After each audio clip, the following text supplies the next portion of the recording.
مولاي صل وسلم دائما أبدا على حبيبك خير الخلق كلهم مولاي صل وسلم دائما أبدا على حبيبك خير الخلق كلهم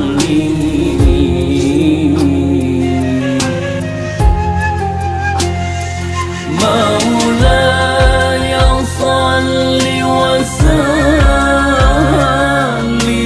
دائما أبدا على بسم الله الرحمن الرحيم. بسم الله الرحمن الرحيم. Assalamualaikum warahmatullahi wabarakatuh.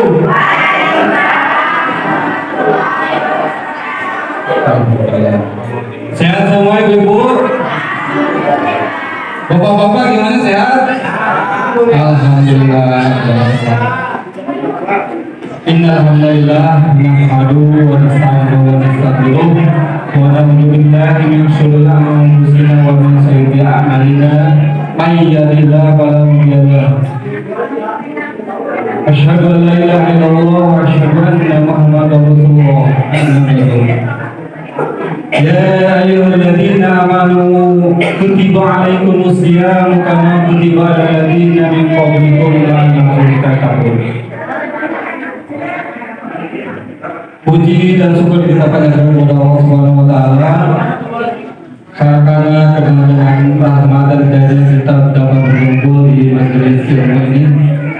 Semoga dengan kita mencari ilmu, insya Allah kita menuju surga.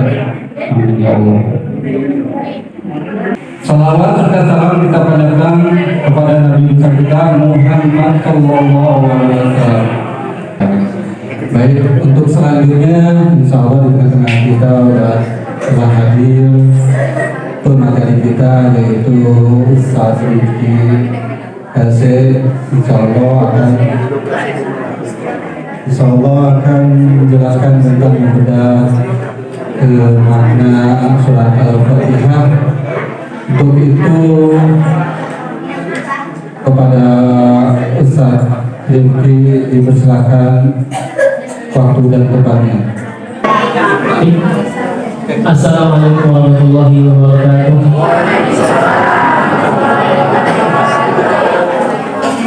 Saya ulangi, mudah-mudahan yang menjawab salam saya Allah berikan kesehatan badan ini, yang sakit disehatkan, kemudian yang susah dimudahkan, kemudian yang lagi kesel diberikan ketenangan, yang uangnya sudah mulai menipis di bulan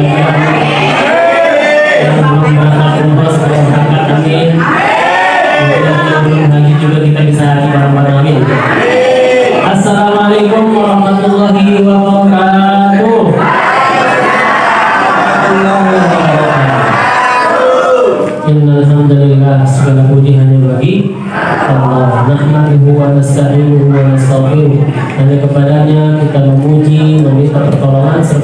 bertobat dari dosa-dosa yang pernah kita lakukan. Wa na'udzubillahi min syururi anfusina, dan kita berlindung dari keburukan diri kita. Wa sayyiati a'malina, dan dari buruknya amal perbuatan kita. May yahdihillahu fala mudilla lahu, barang siapa yang memberikan hidayah maka enggak akan pernah tersesat lamanya. Wa may yudlilhu fala hadiya lahu, dan barang siapa yang menyesatkan maka tidak akan mendapatkan hidayah selamanya. Asyhadu an la ilaha illallah, saya bersaksi bahwa tidak ada Tuhan selain Allah. Asyhadu anna Muhammadan abduhu wa rasuluh, dan saya bersaksi bahwa Muhammad adalah hamba serta utusannya. Baik, alhamdulillah. Gimana bapaknya ibu? Bapak-bapak gimana kabarnya? Alhamdulillah. Oke, sekarang saya mau tes dulu kompakan bapak-bapak atau ibu-ibunya gitu ya. Kalau saya bilang apa kabarnya, semua bilang alhamdulillah, luar biasa, Allahu Akbar. Bisa? Kita mulai dari bapak-bapak atau ibu-ibu dulu. Katanya ladies first ya. Perempuan utama kita bukan perempuan. Siap? Apa kabar ibu-ibu? Masya Allah, ini kayak apa kabar bapak-bapak? Kenapa ini? Bapak-bapak dan ibu? Benar. Bapak-bapaknya sedikit tapi suaranya lantang. Ibu-ibu banyak suaranya nyaring. Jadi saya akan sering aja. Ya, saya akan sering. Baik, alhamdulillah. Di pagi hari ini kita bersyukur kepada Allah Subhanahu wa taala karena kita diberikan lapis-lapis keberkahan ini hari ini.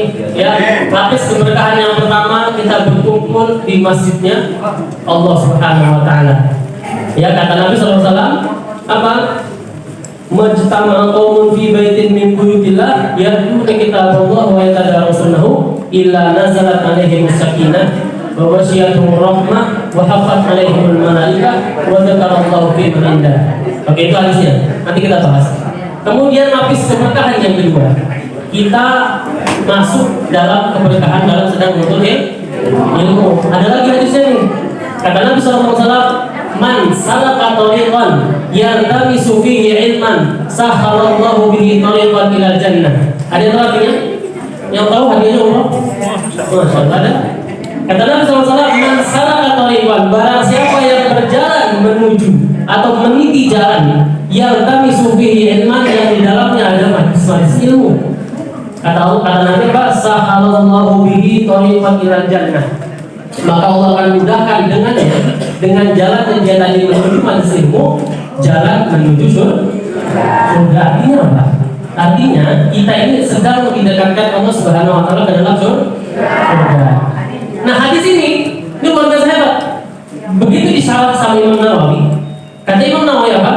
Ternyata hadis ini baru membahas orang yang berjalan menuju majlis ilmu, yang siap-siap, bajunya bagus, sudah mandi, kemudian sudah gosok gigi dalam rangka untuk ilmu nih.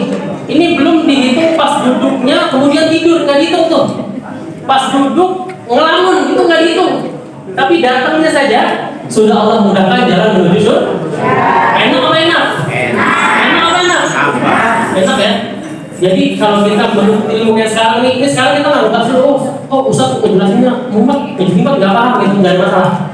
Yang penting datang menuntut ilmu, sudah mau duduk, sudah mau belajar, maka Allah mudahkan jalan menuju surga. Maka apabila kita tahu apa yang disampaikan, diamalkan apa yang disampaikan dalam majelis ilmu, maka sudah hampir pasti kita masuk surga. Yang nggak mau masuk surga, teman-teman?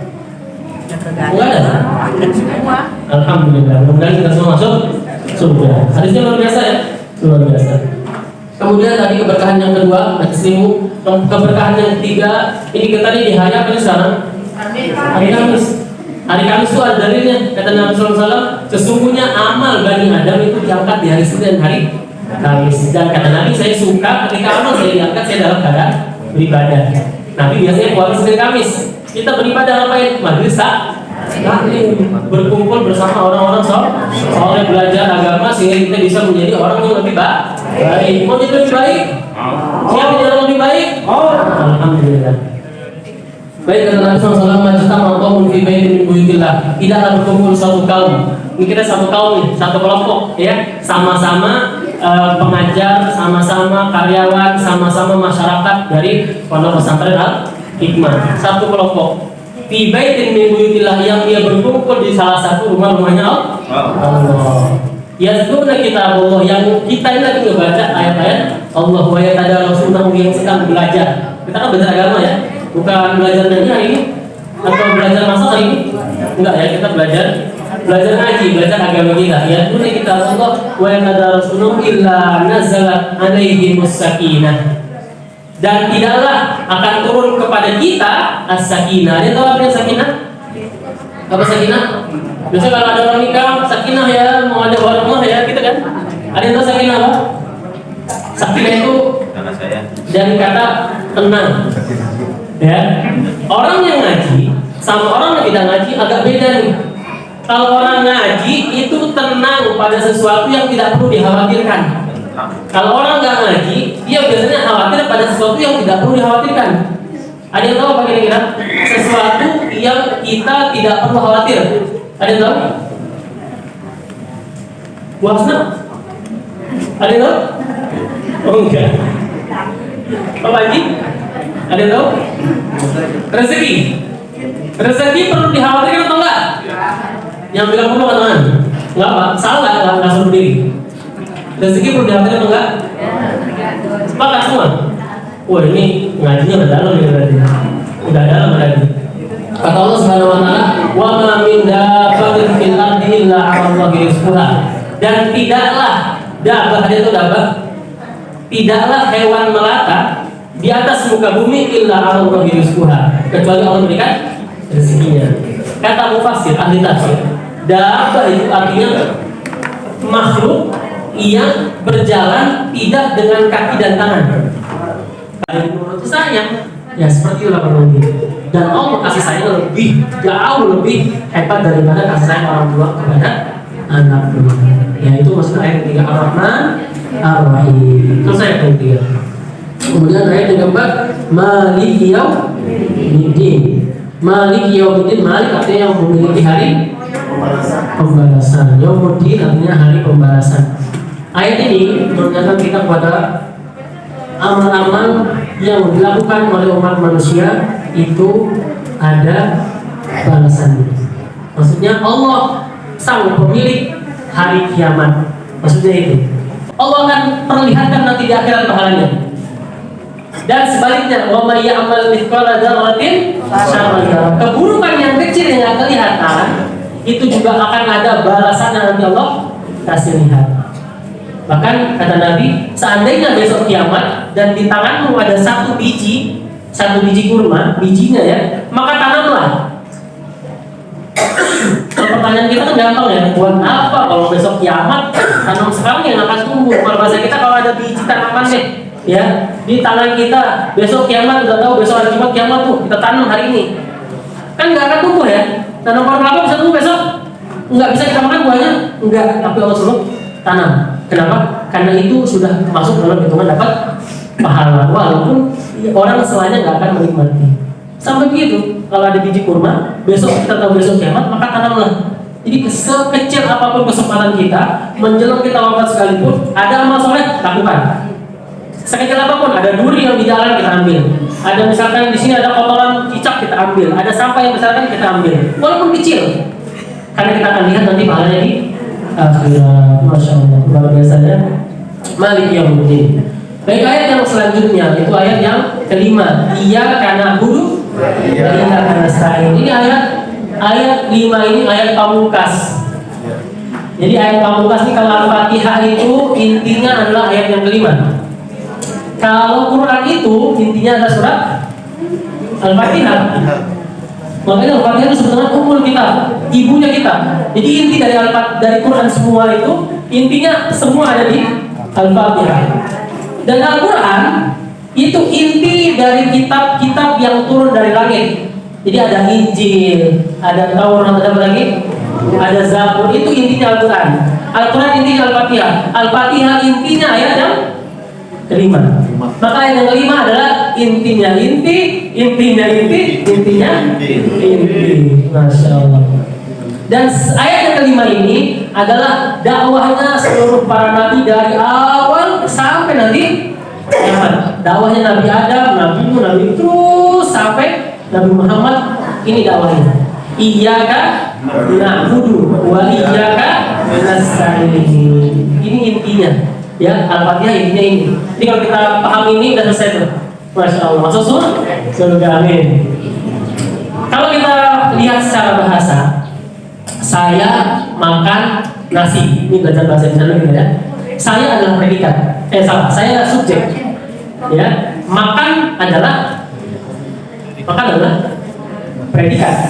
Nasi adalah objek. Ya. Nanti ada keterangan SPOK kalau kita belajar subjek, predikat, subjek, predikat, objek ya betul. Saya makan nasi. Muhammad pergi ke pasar. Ya, itu subjek, predikat, objek.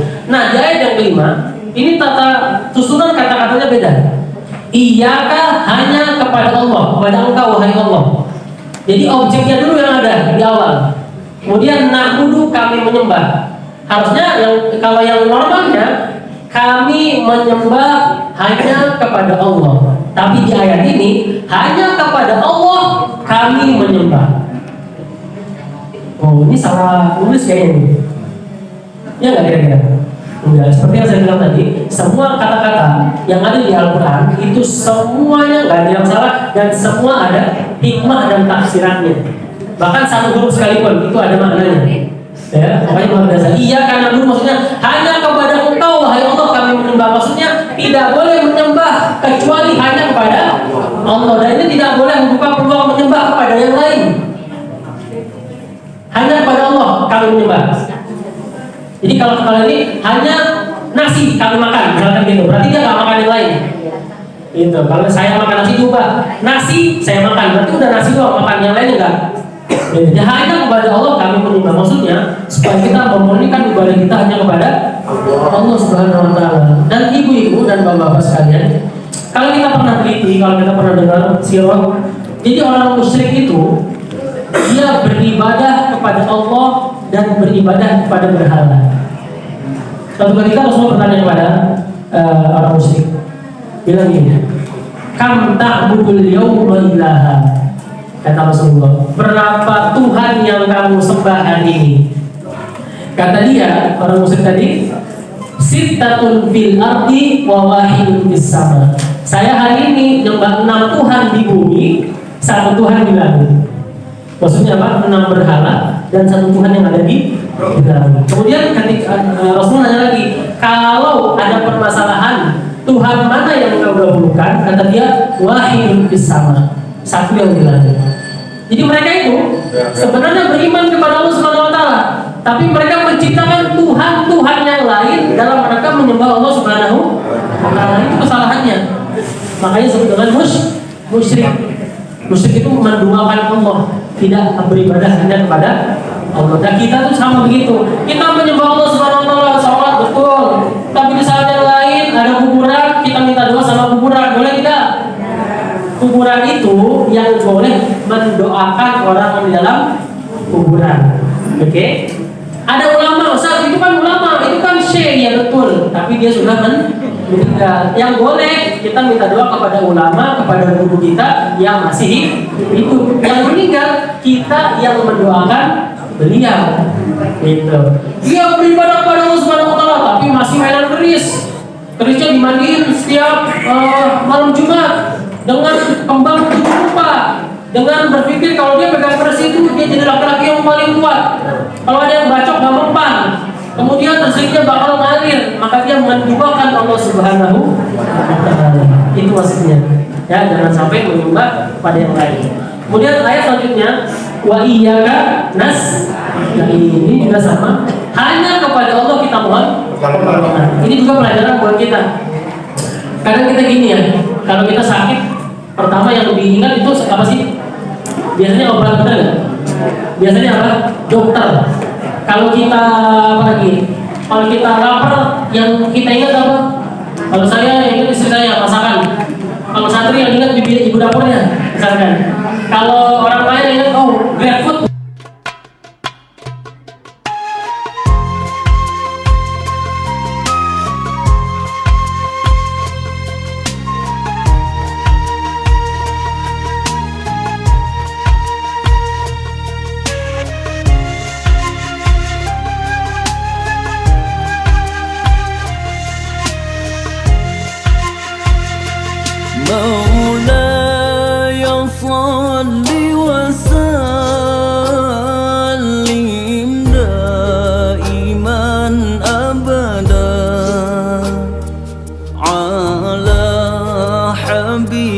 وجهك خير الخلق كلهم